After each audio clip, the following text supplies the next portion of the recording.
এই যে খুকি, তোমাকে এখানে সবসময় বসে থাকতে দেখি। তোমার বাড়ি কোথায়? আমার তো বাড়ি নেই সাহেব। বাড়ি নেই মানে? তোমার বাবা মা কোথায়? মা গত বছর হাসপাতালে মারা গেছে। আর বাবা বাবা আমাদের ছেড়ে সেই কবে চলে গেছে জানি না। তাহলে থাকো কোথায়? খাও কি? সারাদিন বোতল কুড়িয়ে যা পাই তা দিয়ে একবেলা খাই। কখনো স্টেশনের মামারা একটু মুড়ি দিয়ে যায়। আজ সারাদিন কিছু জোটেনি সাহেব, খুব খিদে পেয়েছে।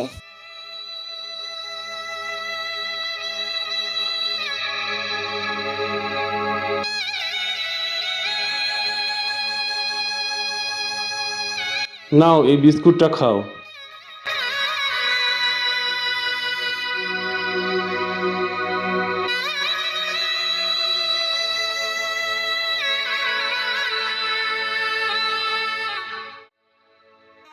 আচ্ছা, তোমার পড়াশোনা করতে ইচ্ছে করে না?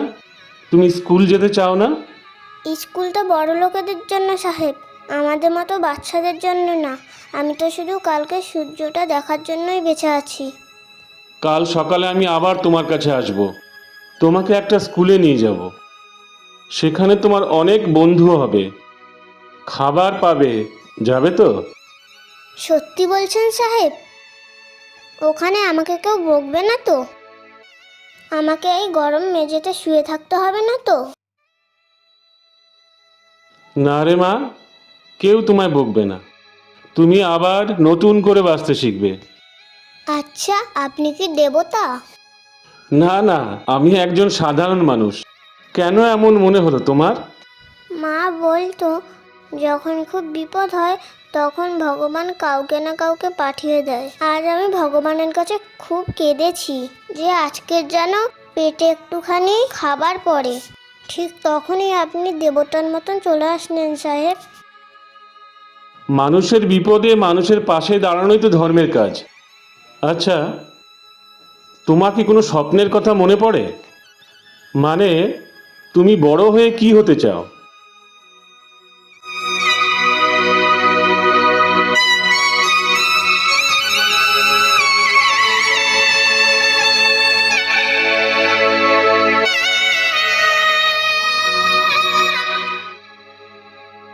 আমি আগে ভাবতাম অনেক বড় গাড়ি চালাবো, কিন্তু এখন কি? এখন ভাবি যদি কখনো অনেক টাকা হয় তবে একটা বড় ঘর বানাবো। এখানকার স্টেশনের কোনো বাচ্চাকে কষ্ট পেতে দেবো না। সবাইকে খাবার কিনে দেবো সাহেব। নিজের এত কষ্ট, তবুও তুমি অন্যের কথা ভাবছো? আমি জানি তো সাহেব, খিদে পেলে কেমন লাগে।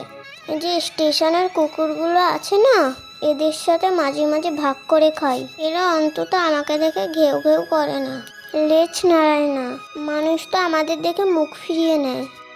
কাল থেকে তোমাকে আর এই কষ্ট সহ্য করতে হবে না।